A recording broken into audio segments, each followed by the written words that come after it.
Halo, selamat datang di channel Ruang Taktik.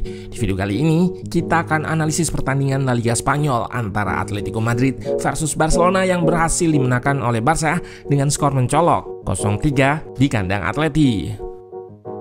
Sempat tampil tidak konsisten di paruh pertama, kali ini Barca mulai menemukan kestabilan performanya.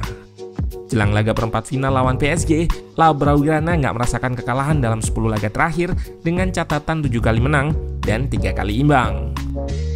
Di 5 laga terbaru, Barca menang 4 kali, mencetak 10 gol dan hanya kebobolan 1 gol. Tren positif ini termasuk keberhasilannya lolos ke babak 8 besar UCL setelah mengandaskan perlawanan Napoli di fase 16 besar. Dan yang terbaru, Barca berhasil mengalahkan Atletico Madrid dengan skor 0-3 di Wanda Metropolitano. Pada laga ini, Barca mengkombinasikan permainan possession dan serangan direct yang cukup efektif untuk kalahkan Atleti.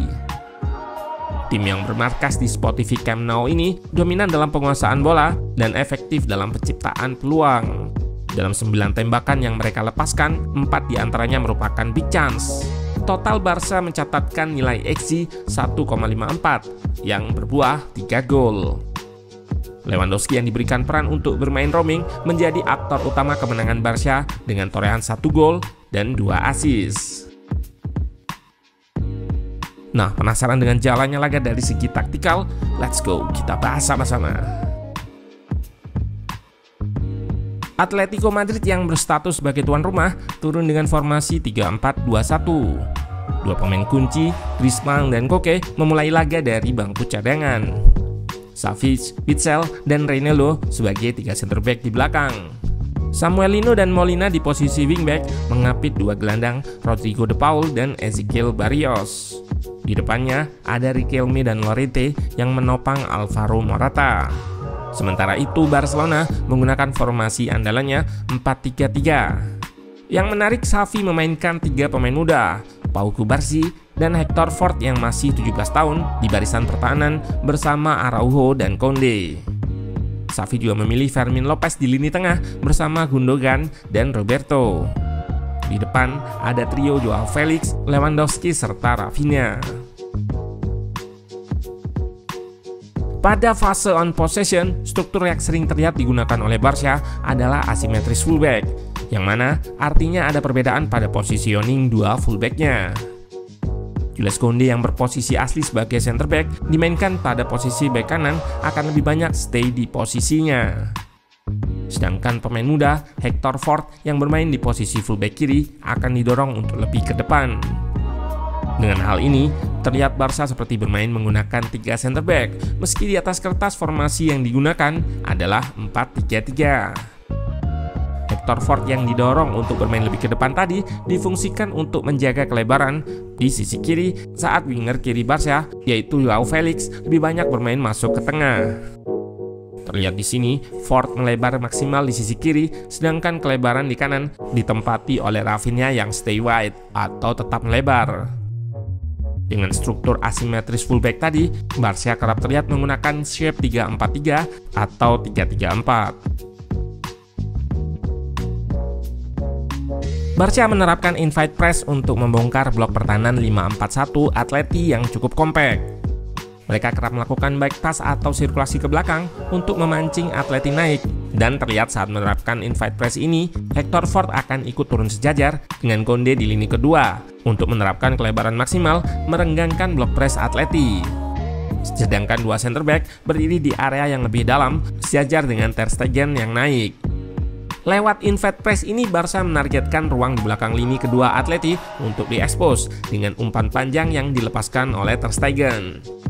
Di fase bangun serangan, kiper asal Jerman yang memiliki kemampuan distribusi ini sering memainkan peran sebagai progresor yang akan mengalirkan bola ke depan dengan umpan directnya ke ruang antar lini Atleti. Terlihat dari grafik di sini, Ter Stegen menjadi pemain yang paling banyak melakukan progression via pass. Setelah lewat press awal atau di fase attacking, Xavi memberikan lisensi atau kebebasan bagi Lewandowski untuk bermain lebih roaming. Dengan Joao Felix yang juga sering masuk ke tengah, Lewi lebih sering drop di ruang antar lini menjadi target progresi dari belakang. Sedangkan tugas untuk jaga panjang lapangan akan dimainkan oleh Joao Felix. Selain drop ke ruang antar lini, mantan striker Bayern Munchen tersebut juga sering roaming melebar ke koridor sayap guna ikut melakukan weight overload dan mengkreasikan peluang.